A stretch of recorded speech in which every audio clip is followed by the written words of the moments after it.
Сейчас, конечно, эпоха уже другая.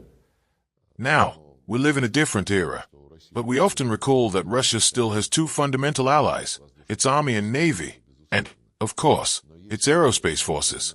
Let us view the current situation from a geopolitical standpoint. In the global struggle for influence, specifically for shaping international processes to be fair and not dominated by any single power dictating terms to all others, Russia has key allies in the effort to democratize international relations. Among them is Burevestnik JSC, the Russian State Defense Export Agency, and all the enterprises that supply military products to international markets through our main intermediary. There's no doubt about this.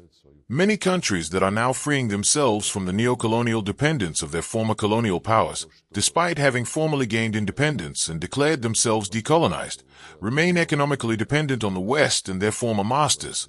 Those who are now casting off their neocolonial oppressors are primarily concerned with ensuring the security of their states and peoples, and with establishing adequate defense capabilities.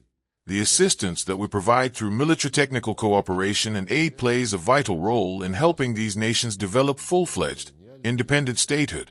Our global standing is significantly shaped by our military technical cooperation. Military technical cooperation and the supply of defense equipment represent not just transactions, but long-term alliances and strategic partnerships. These relationships help to strengthen bonds for the future.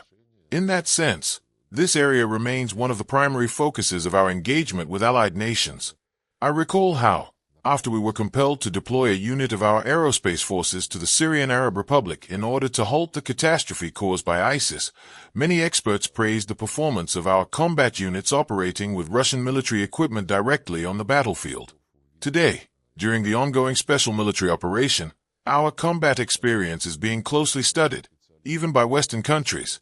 This, too, is an important factor in determining a country's stature, authority, and reputation on the world stage. I would not say that Asia, the Arab world, and Africa are new partners for us.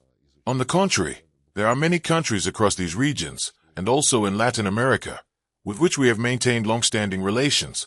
However, you are absolutely right to note that some nations, which until recently relied primarily on Western manufacturers, are increasingly coming to the conclusion, by observing unfolding global conflicts and the performance of different weapon systems, that our weapons are superior.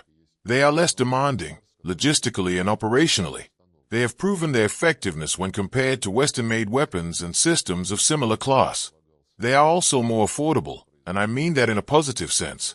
Back when NATO was still a rational organization, and we were actively developing cooperation within the Russia-NATO Council, we implemented many joint projects, such as counterterrorism operations and coordinated efforts in Afghanistan.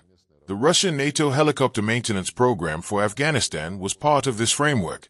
At that time, the Americans were the main actors among NATO members, and they were particularly interested in supplying their Afghan partners with Russian helicopter technology. I remember this well. When the alliance decided to indulge in political showmanship and sever cooperation, they found themselves in difficulty, because they had chosen to reject Russian helicopters, which had served them well.